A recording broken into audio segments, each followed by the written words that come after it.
Who could have imagined that the eldest son, so pampered by the godfather, Marlon Brando, would end his life branded as a cold-blooded killer? With just one loud gunshot inside a multi-million-dollar mansion, Christian crushed his own future and stained his legendary father's reputation forever. It was a horrific night with no script, where real blood was spilled, turning the movie star's home into the scene of one of Hollywood's most shocking and mysterious murder cases. But everything that happened that night actually stemmed from a bizarre, fractured childhood decades earlier. From a child kidnapped and hidden away by his own mother, to a young man drowning in money but starving for love. His life held chilling secrets that the press back then couldn't fully expose.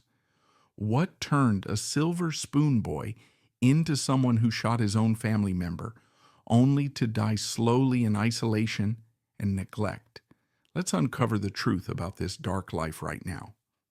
Christian Brando entered the world not as a beloved child, but as a casualty of two damaged parents. By 1957, Marlon Brando was Hollywood's biggest star, yet he secretly hated his fame and was desperate for something real. He fell for Anna Cashvey, believing she was an exotic Indian heiress, but she was actually a working-class woman from Wales named Joan O'Callahan, who had invented a completely fake life to charm him. Their romance was built on this deception and quickly fueled by volatile arguments and public screaming matches.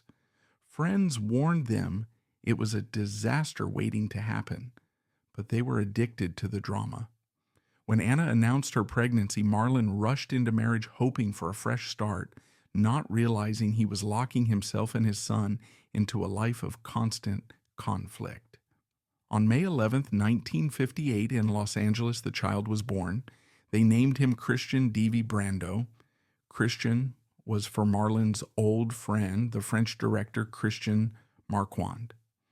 Devi was a nod to Anna's fabricated Indian heritage, a middle name based on a lie. From the moment Christian drew his first breath, he was treated like royalty. The press went wild. This was the heir to the throne. Photographs from that time show a beaming Marlon holding the infant, looking at him with a tenderness that seemed to melt his rugged exterior. For a brief, shining moment, it seemed like the demons had been exorcised.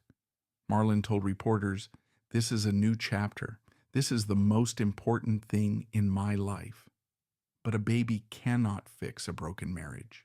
A baby acts as a mirror, magnifying the cracks that are already there. Anna's behavior after the birth became increasingly erratic. The postpartum period, combined with her existing mental health struggles and a growing dependency on drugs and alcohol, turned the Brando home into a war zone. The Indian princess facade began to crumble, revealing the terrified, angry woman beneath. She was possessive. She was jealous. She would fly into rages if Marlon looked at another woman or if he left for a film set. She allegedly slapped Marlon in front of guests. She threatened suicide. Marlon, for his part, checked out. He was a man who could not handle emotional suffocation. His response to conflict was to disappear, either physically by going to a movie set or emotionally by shutting down behind a wall of silence. He began to have affairs, retreating into the arms of other women to escape the shrieking banshee his wife had become. Christian, the innocent infant, lay in his crib listening to the sounds of destruction, the crashing of vases, the slamming of doors, the guttural screaming of two people who knew exactly how to hurt each other. Before Christian was even a year old, the marriage was over. Marlon filed for divorce. In a normal world, a divorce is sad. In Hollywood, it is messy. But between Marlon Brando and Anna Cashvey, it was nuclear. Usually, a custody battle is a dispute over who loves the child more. In the case of the Brandos, it often felt like a dispute over who could hurt the other parent more, using the child as the weapon. The legal battle that ensued would last for 12 agonizing years. It would cost millions of dollars. It would generate thousands of pages of court documents, and it would systematically dismantle the psyche of young Christian Brando. Anna Cashby, terrified of losing her son and her connection to the Brando fortune, went on the offensive. She painted Marlon as a monster, a womanizer, an absentee father, a moral degenerate. Marlon, with his vast resources, fought back with cold precision. He hired private investigators to trail Anna. He documented her drug use, her explosive temper, her instability. He wanted to prove she was unfit. Caught in the middle was a toddler who just wanted his parents. Imagine Christian's childhood. It was not defined by play dates or trips to the park. It was defined by handovers in lawyers' offices. It was defined by his mother whispering poison into his ear about his father, telling him that his father didn't love him, that his father was evil. It was defined by his father looking at him with pity and sorrow, but often leaving him in the care of nannies because he couldn't stand to deal with Anna. As Christian grew from a toddler into a young boy, the prize he was supposed to be began to tarnish. Anna's addiction worsened. There were horrifying incidents. On one occasion, she allegedly became violent with the boy. On another, she was found in a stupor, unable to care for him. The court system, usually biased toward the mother in that era, began to turn. The evidence of her instability was too great to ignore. When Christian was 6 years old, the gavel fell. The judge stripped Anna Cashby of primary custody. Marlon Brando was awarded sole custody of his son. It should have been a victory.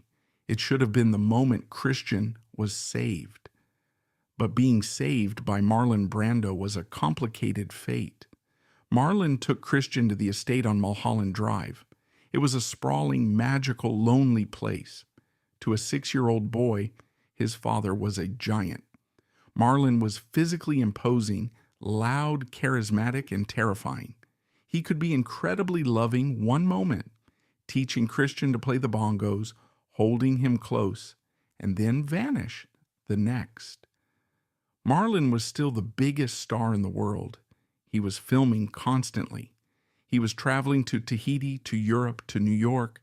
Christian was left in the mansion, surrounded by a rotating staff of employees. He was raised by nannies who were paid to care but not to love. He was raised by cooks and gardeners. He had every toy a boy could want, but he ate dinner alone. And when Marlon was home, the atmosphere was often tense. Marlon had a chaotic personal life. There were always new women, new children arriving from different relationships. Christian was the eldest, the crown prince, but he felt lost in the shuffling crowd of the Brando clan. Marlon's parenting style was erratic. He despised authority, so he refused to discipline Christian. He let the boy run wild. Christian wasn't made to go to school if he didn't want to. He wasn't told no. Marlon thought he was giving his son freedom, the freedom he never had. But a child needs boundaries. A child needs structure. Without them, Christian felt untethered. He acted out to get attention. If he was good, his father was busy. If he was bad, his father noticed him. So he became bad. By the time he was 10, Christian was already known as a terror. He was struggling in school. He was fighting. He was angry. Marlon, in a moment of cruel candor that would haunt Christian forever, once referred to his own son as a basket case of emotional disorder. Instead of seeing a hurting child who missed his mother and needed his father, Marlon saw a broken object. He saw the damage Anna had done, and perhaps the damage he was doing. And like many things Marlon couldn't fix, he tried to distance himself from it. The legal battles of the 1960s were brutal, but they were fought with paper and gavels. They were cold wars of attrition. However, as the calendar turned to the 1970s, The conflict between Marlon and Anna metastasized into something far more dangerous. The courtroom was no longer enough to contain Anna's rage. She was done waiting for judges to decide her fate. The psychological tug-of-war that had stretched Christian to his breaking point was about to snap, transforming a custody dispute into a physical extraction that would turn the prince's life into a hostage situation. When we think of kidnappings in the world of the ultra-rich, we imagine complex operations. We think of black vans, masked mercenaries, and encrypted demands. But the abduction of Christian Brando was not a Hollywood thriller. It was a gritty, desperate tragedy born of a mother's crumbling mind. It was 1972. The world was changing. The innocence of the 50s was dead, replaced by the cynicism of the 70s. And in the Brando universe, the Cold War between Marlon and Anna was about to turn hot. Christian was 13 years old. It is an awkward age, no longer a child, not yet a man. He was attending a boarding school in Ojai, California, a quiet upscale enclave designed to keep the children of the famous safe from the prying eyes of the public. But the danger wasn't the public. It was his mother.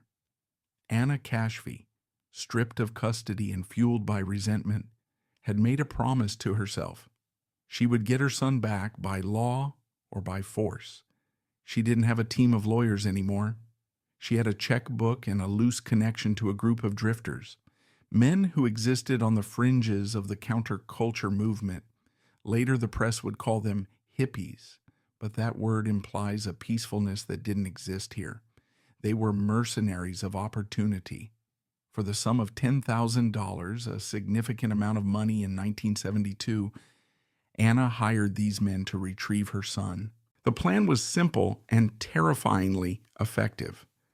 They arrived at Christian school just as he was leaving. There was no gun battle, no screaming tires. They simply intercepted him.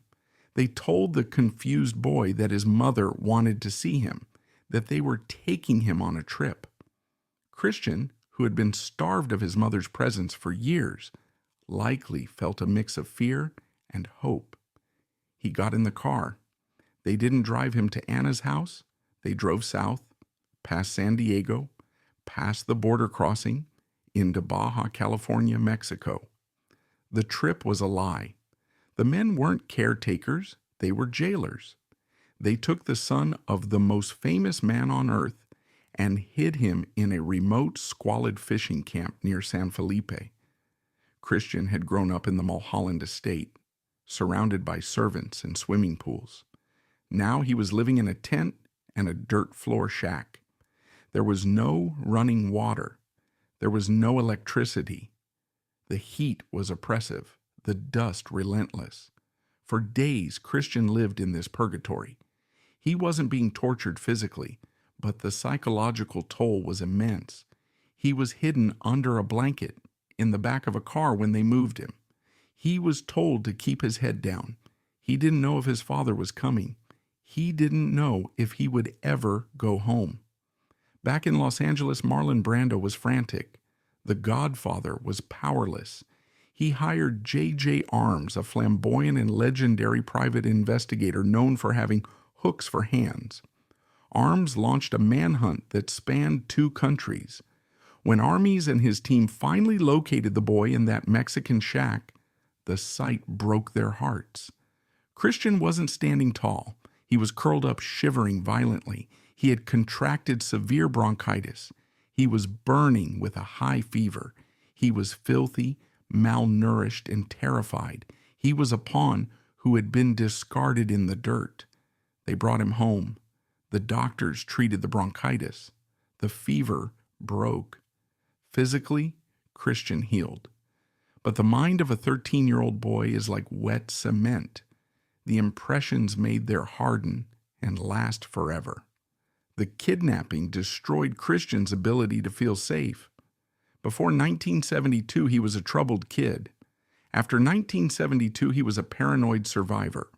He returned to the Mulholland estate, but the walls no longer felt high enough. If they could take him from his school, They could take him from anywhere. This is where the dark fascination began. Christian didn't turn to therapy. He turned to firepower. He began to collect guns. It started as a security blanket. He told friends, "I need to be ready if they come back." He would sleep with a loaded pistol under his pillow. Imagine that image. A teenage boy in a mansion worth millions, clutching cold steel in his sleep because he believes the world is out to get him. Marlon, ever the permissive father, did not strip the room of weapons. Perhaps he felt guilty. Perhaps he felt that if the boy felt safer with a gun, let him have it. It was a fatal error in judgment. By normalizing the presence of lethal weapons, Marlon was inadvertently setting the stage for the tragedy that would occur 18 years later. Christian dropped out of high school in the 11th grade. What was the point of geometry or history when you had lived through a kidnapping? He began to self-medicate the trauma. The alcohol use ramped up. He started using LSD and cocaine.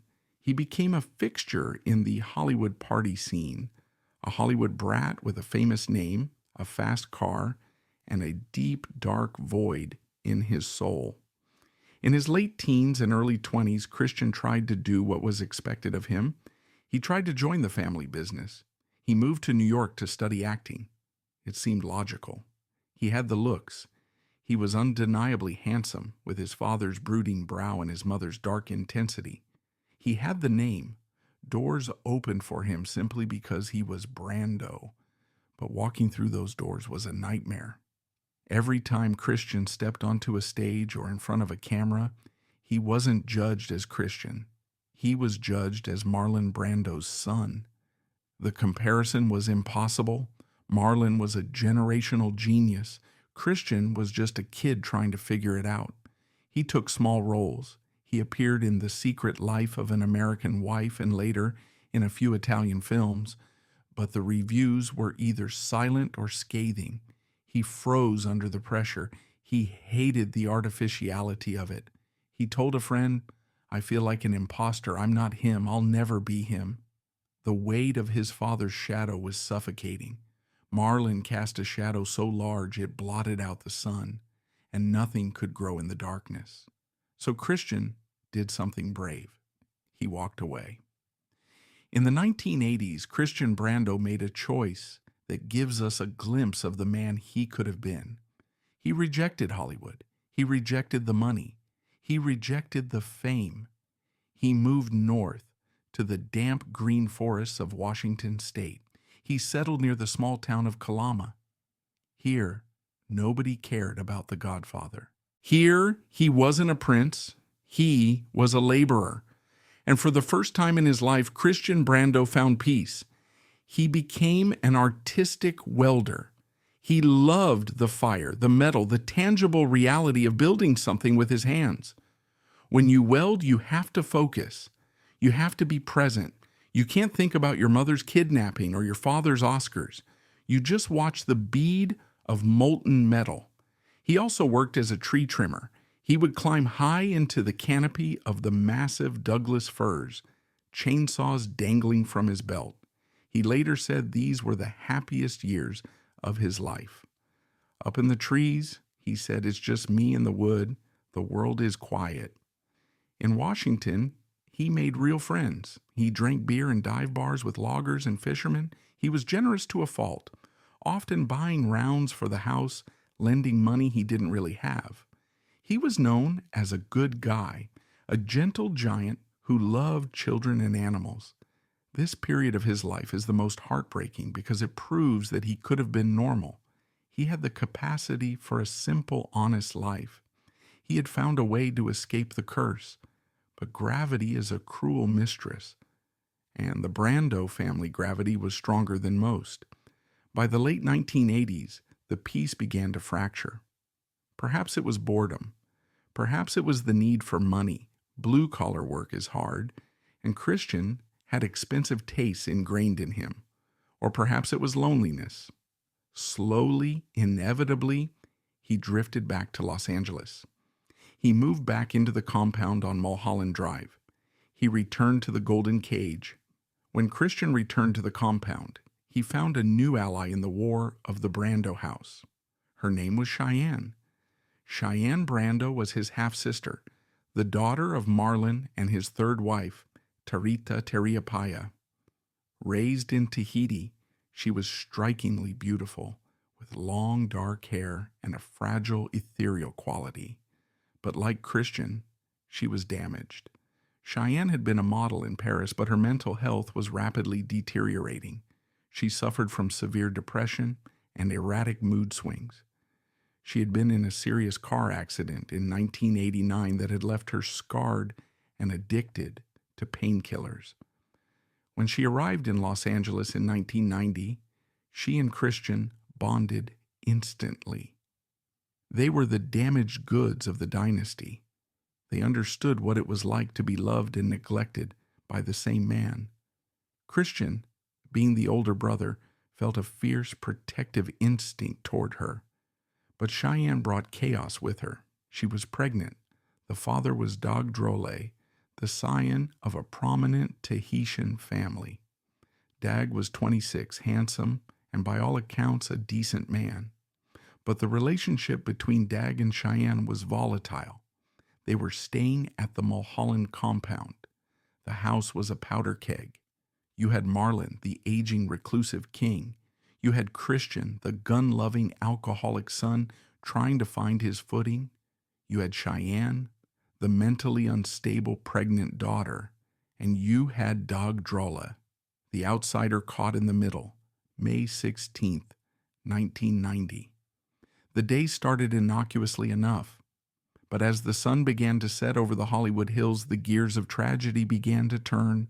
The family decided to go to dinner at Musso and Frank Grill, an old-school Hollywood institution. Christian was drinking. He had been struggling with alcohol for years, but tonight he was drinking heavily. The demon was coming out. During or after dinner, Cheyenne confided in Christian. In her state of hormonal and mental distress, she told him that Dag had been beating her. She claimed he was physically abusive. We now know from later testimony and investigation that these claims were almost certainly false or vastly exaggerated by Cheyenne's mental illness. Dag Drole was not known to be violent, but Christian didn't know that. He looked at his little sister, pregnant, scarred, and crying, and he didn't see a liar. He saw a victim. He saw his mother. He saw himself, locked in a shack in Mexico. The trauma of his past superimposed itself onto the present. The protector in him woke up, but it was a protector fueled by vodka and rage. "I'm not going to let him hurt you," Christian reportedly said. They drove back to the compound. The car wound its way up the dark, twisting roads of Mulholland Drive. It was a drive into the abyss. When they arrived, the house was quiet. Marlon was in his bedroom. Dag Drole was in the den. He was relaxing. He had no idea that a conversation had taken place in the car that had signed his death warrant. Christian went to his room. He didn't go there to cool off. He went there to retrieve something. He reached under his pillow or perhaps into a drawer and pulled out a .45 caliber handgun. It was heavy, cold, and loaded. That short walk down the hallway of the Mulholland estate was the longest journey of Christian Brando's life. With every step toward the den, the possibilities of his future, the welder, the tree trimmer, the man he wanted to be, evaporated into the ether. He was crossing a threshold from which there is no return. The rage of the past, the alcohol in his blood, and the gun in his hand were all converging into a single catastrophic point of impact. The silence of the house was about to be broken by a sound that would echo for decades. Christian Brando stood in the doorway of the den. The room was dimly lit, the glow of the television flickering against the walls. On the sofa sat Dag Drole. Dag was 26 years old. He was a man with a future. He was the son of a statesman, a father-to-be. In that moment, he was doing what any of us might do after a long day. He was zoning out. He held a pack of cigarettes and a lighter in one hand. In the other, he rested the TV remote control on his thigh. He was relaxed. His posture was not that of a man expecting a fight. It was the posture of a man expecting to watch the late-night news. Christian stepped into the room. He was drunk. His blood alcohol level would later be measured at 0.19, more than double the legal limit for driving. But intoxication doesn't just slur your speech. It slurs your judgment. It turns intricate problems into simple targets. According to Christian's later testimony, he only meant to scare Dog. He wanted to be the big brother, the enforcer. "I just wanted to tell him to leave my sister alone," Christian would say. He claimed he waved the gun, that Dog lunged for it, and that in the chaotic struggle for the weapon, it went off accidentally. But the physics of the room told a different story. There was a loud crack, a sound that is flatter and more final than it sounds in the movies. The bullet, a .45 caliber slug, struck Dag Drolet in the face. It severed the brainstem. The lights went out instantly. There was no pain, no realization of death. 1 second he was watching TV, the next he was gone. The most damning piece of evidence was not the gun itself, but what stayed in Dog's hand. When the police arrived, the remote control was still resting in his palm. A man fighting for his life drops the remote. A man lunging for a gun drops the lighter. Dog had dropped nothing.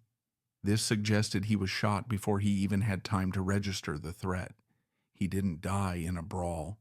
He died in an execution. The sound of the gunshot shattered the silence of the Mulholland compound. Marlon Brando was in a different wing of the house. He heard the pop. He rushed to the den. What he found was a scene from a nightmare he could never wake up from. His eldest son, the boy he had fought so hard to keep, was standing there, likely in shock. And on the couch lay the body of his friend's son, bleeding out onto the upholstery. For decades, Marlon Brando had played men of violence. He was the wild one. He was the godfather.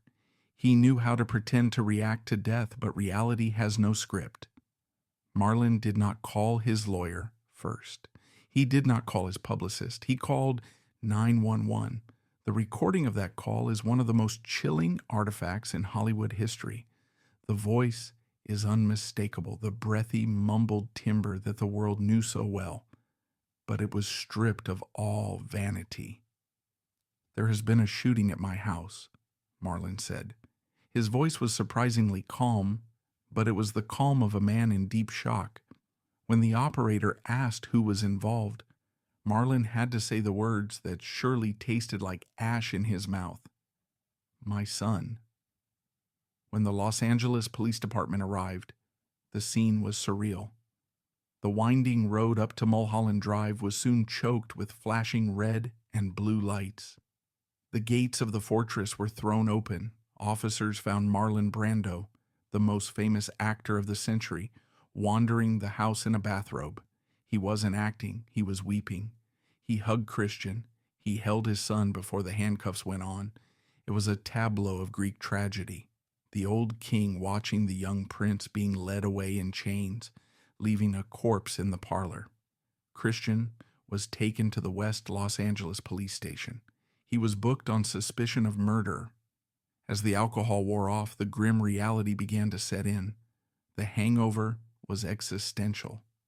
He sat in a cold interrogation room, the events of the night playing back in disjointed flashes.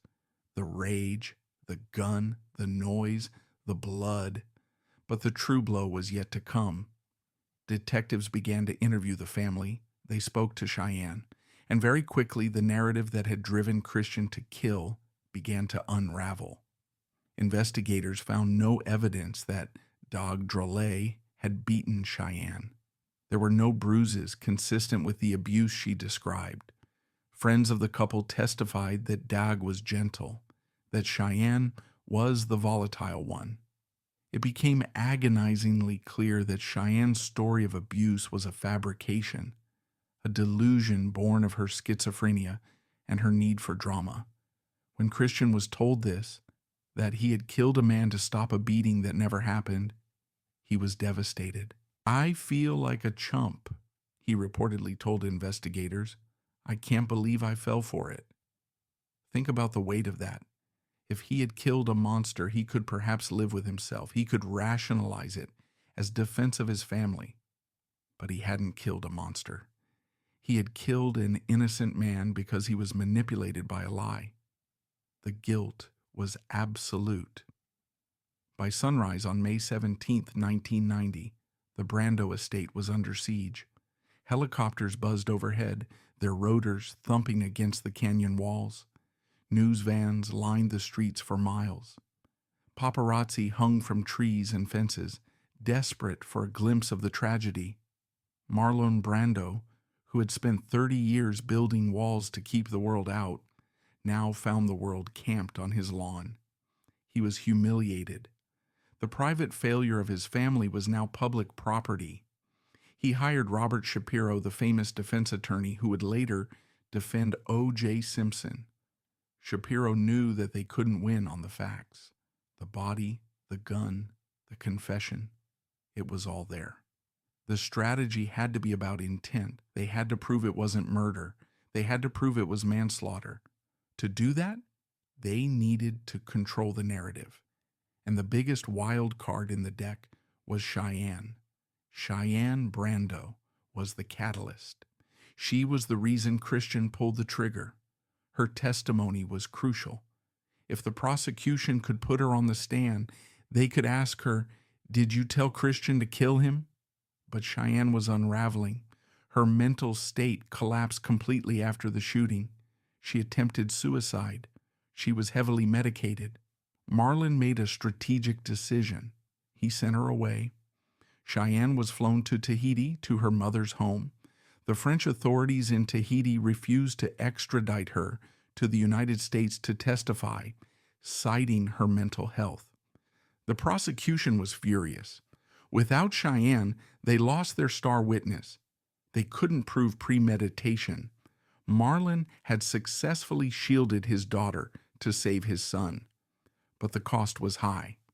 The press accused him of obstruction, of using his money to buy justice.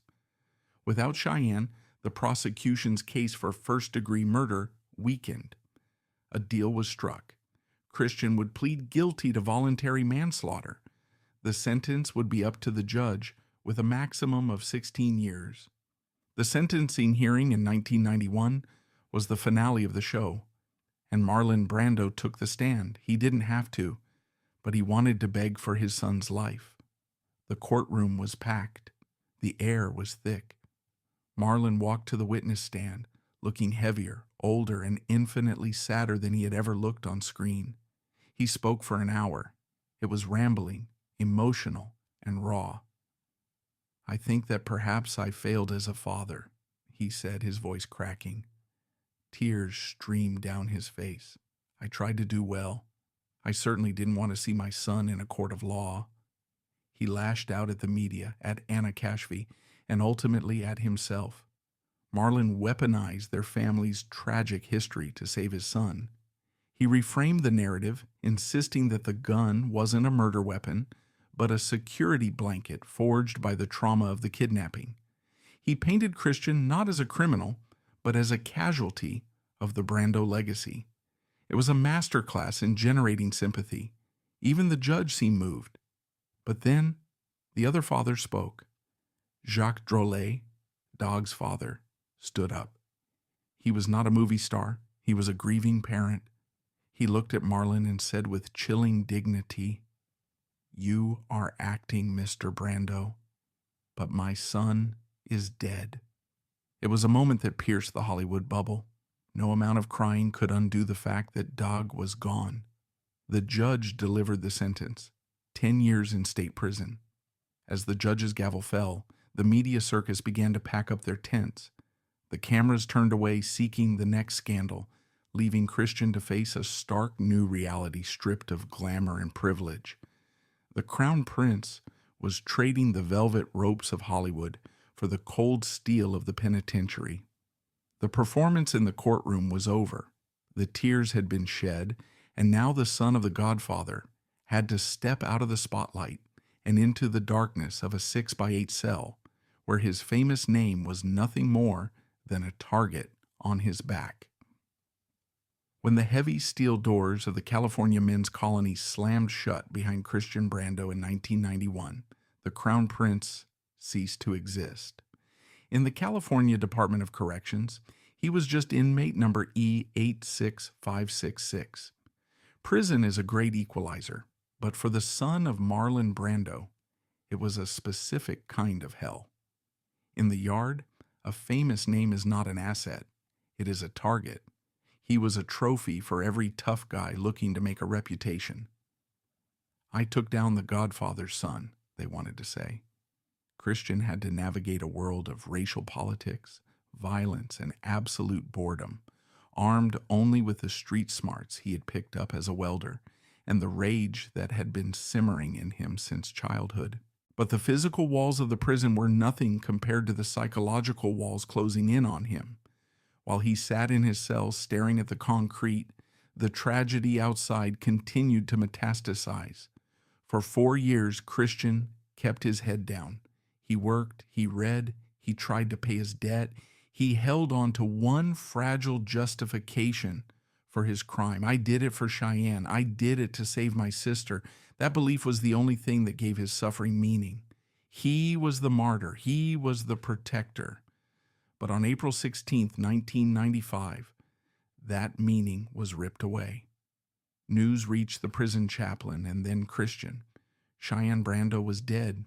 Since the shooting, Cheyenne had descended into a spiral of madness. The guilt of triggering her brother's crime, combined with the loss of custody of her own son, had broken her. She had tried to kill herself multiple times. Marlon had spent millions trying to help her, flying in specialists, hiding her away in Tahiti. But the demons were too loud.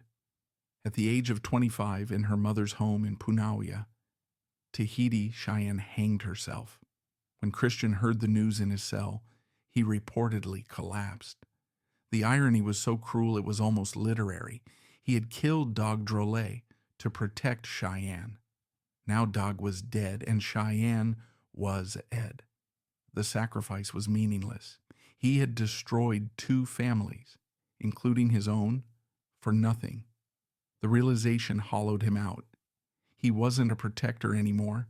He was just a man who had committed a murder based on a lie for a sister who couldn't be saved. Christian was released in January 1996. He had served nearly 5 years. He walked out of prison a hardened, heavier, and deeply scarred man. He was 37 years old. The world had moved on. The internet was rising. The news cycle was faster. But the name Brando still carried a gravitational pull. Marlon welcomed him back, but the reunion was somber. The house on Mulholland Drive was now a mausoleum of memories.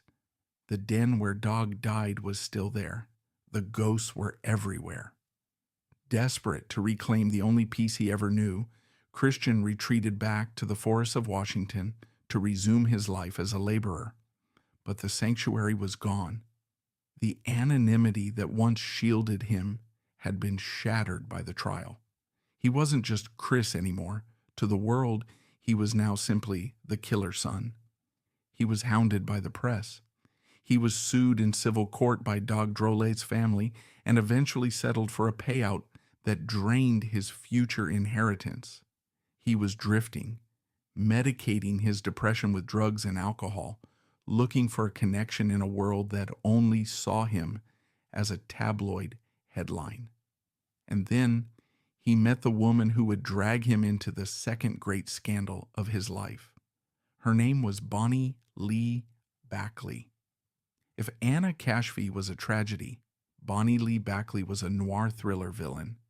She was a career grifter, a woman who made a living scamming lonely men. Her specialty was the celebrity starfucker game. She was obsessed with fame. She sold nude photos of herself by mail order. She had a history of tracking down famous men, Jerry Lee Lewis, Dean Martin, and trying to attach herself to them. In the late 1990s, she set her sights on two men. One was Robert Blake, the star of the TV show Beretta. The other was Christian Brando. Bonnie played a dangerous game. She dated both men simultaneously. She knew Christian was vulnerable. He was lonely, he wanted a family, and he carried the Brando name. She seduced him with promises of normalcy. She played the role of the simple woman who loved him for himself, not his father. Christian fell for it. He was desperate to be loved. In 2000, Bonnie became pregnant. She told Christian the baby was his. Christian was ecstatic after all the death, Dog, Cheyenne, the lost years in prison. This was a new life, a redemption. He named the baby Christian Shannon Brando. He prepared to be a father. He told friends that this little girl was the thing that would finally save him. But Bonnie had told Robert Blake the same thing. The bubble burst with the cold precision of a lab report. Robert Blake, suspicious of Bonnie's games, demanded a paternity test. The results came back and they were devastating for Christian. The baby was not a Brando. She was a Blake. Christian was crushed. The little girl he had held, the future he had planned, was taken away in an instant. Bonnie Lee Backley had used him as a backup plan, a pawn in her game to secure a child support check from the wealthier actor. When the truth came out, Christian was furious. He felt the same rage bubbling up that had consumed him in 1990. He was heard on recorded phone calls screaming at Bonnie. "You're a lucky woman," he told her in a voice dripping with menace. "You're lucky someone doesn't put a bullet in your head." It was the anger of a heartbroken man, but in the eyes of the law, it sounded like a threat. May 4th, 2001. Bonnie Lee Backley was sitting in a car outside Vitello's Italian restaurant in Studio City. She had just finished dinner with her new husband, Robert Blake. Robert Blake had gone back into the restaurant, allegedly to retrieve a gun he had left behind. While she sat in the passenger seat waiting in the dark, a figure approached the car. 2 shots rang out. Bonnie Lee Backley was dead.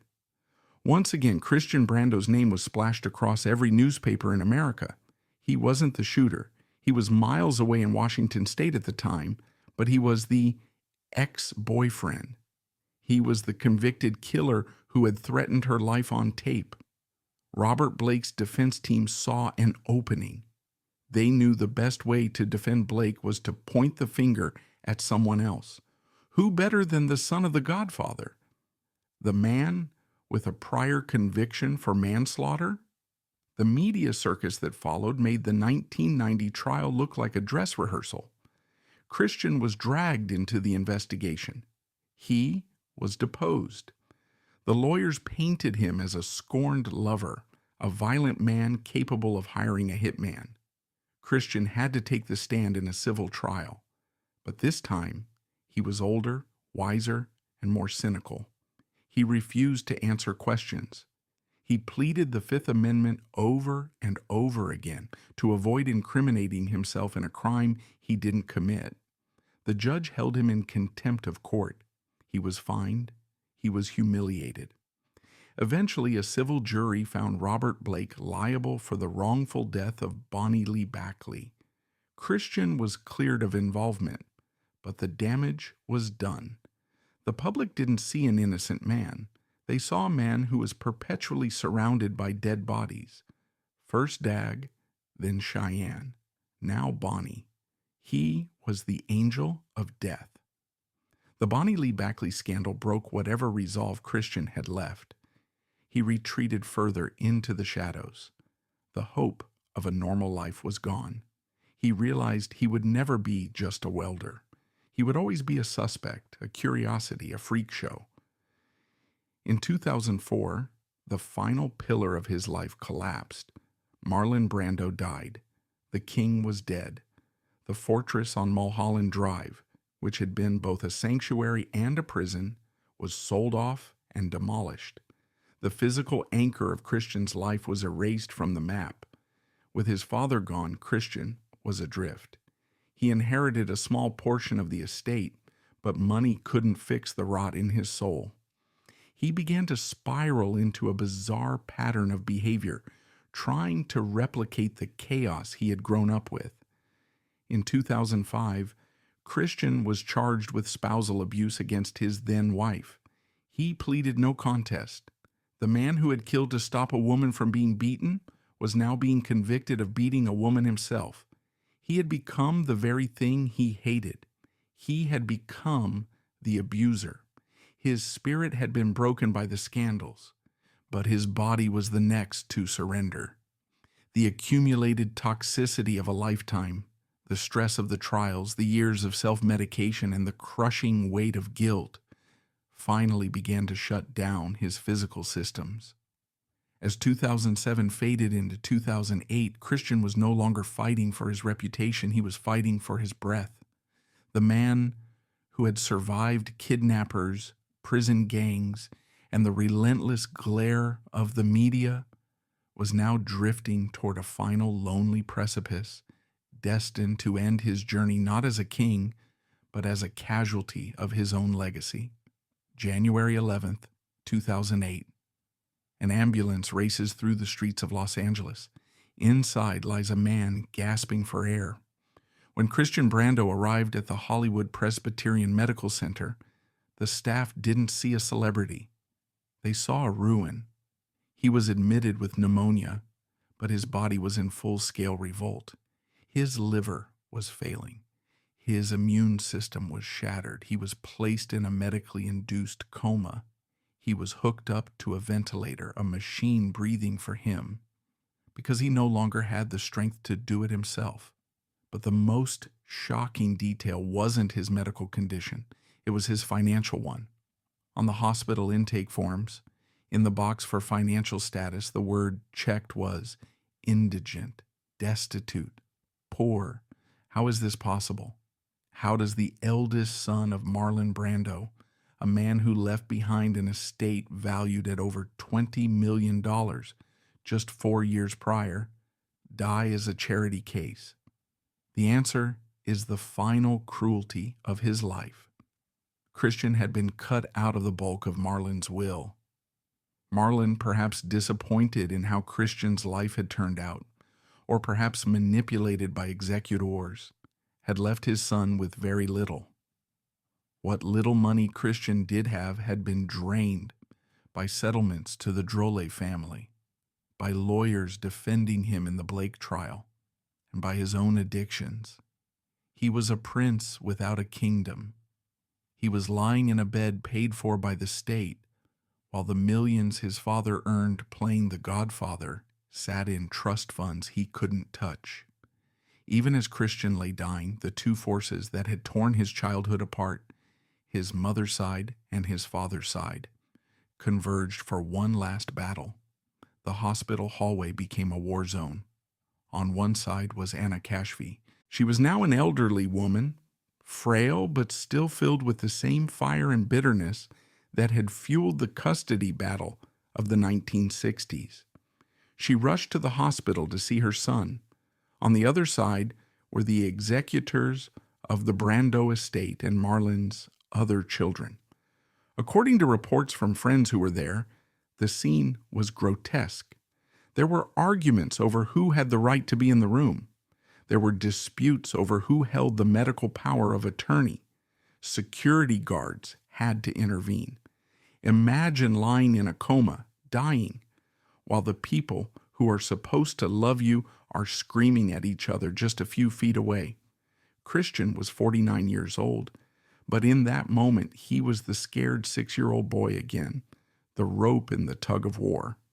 A close friend of Christian's who witnessed the final days told the press with disgust it was a circus. He just wanted peace, and even in death they wouldn't give it to him.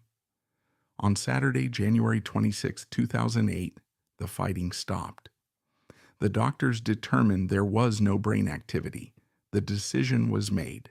The machines were silenced. Christian D.V. Brando died at the age of 49. The cause of death was listed as pneumonia, but we know better. Pneumonia was just the weapon. The killer was a 50-year accumulation of trauma. He died of a broken heart, a broken spirit, and a broken family. The news rippled through Hollywood, but it was met with a strange quiet. There were no state funerals. There were no tearful tributes on the nightly news from A-list stars. Christian was the industry's dirty laundry. He was the reminder of the dark side of the dream. Hollywood wanted to forget him as quickly as possible. Christian had one final request. He did not want to be buried in the Hollywood Hills. He did not want to lie next to his father. He wanted to go home, not to the mansion, but to the only place that had ever felt like a home. His body was transported north to Washington State. He was buried at the Kalama Oddfellows Cemetery. It is a small, quiet graveyard. It sits on a hill overlooking the Columbia River. Tall trees surround it, the same trees he used to climb, the same trees he used to trim. At the funeral, there were no paparazzi. There were just the rough-handed welders, the loggers, and the drinking buddies he had known in the 80s. The people who knew him as Chris, not as Brando. They lowered him into the ground, in the place where he was happiest. Finally, the Crown Prince was just a guy in the dirt, resting under the roots of the firs. But the story has one last twist. A twist so ironic that if you wrote it in a script, a producer would reject it for being too unbelievable. Christian died without a will. He died unmarried and childless. Under California law, when a person dies intestate and has no spouse or children, their assets go to their surviving parents. Marlon was dead. That left only one person, Anna Cashby. Christian didn't have much, but he did have a residual claim to some of Marlon's pension and a small life insurance policy. It wasn't millions, but it was a sum of money that originally came from Marlon Brando. And it all went to Anna, the woman Marlon Brando had spent millions of dollars fighting, the woman he had called a devil, the woman he had tried to destroy in court for 12 years to keep her away from his money and his son. In the end, she got the son, and she got the money. The 50-year war ended with Anna Cashby standing over the graves of both Marlon and Christian, holding the check. It was a hollow victory, purchased with the sanity and life of her only child, but it was a victory nonetheless. We began this story with a proverb. When two elephants fight, it is the grass that gets trampled. Marlon Brando and Anna Cashby were the elephants. They were massive, powerful, destructive forces of nature. They fought for dominance, for ego, for control. Christian was trampled from the day he was born. He was trampled by the custody battle, trampled by the kidnapping, trampled by the expectations, trampled by the guilt of Cheyenne's death. It is easy to look at Christian Brando and judge him. He was a killer. He was an addict.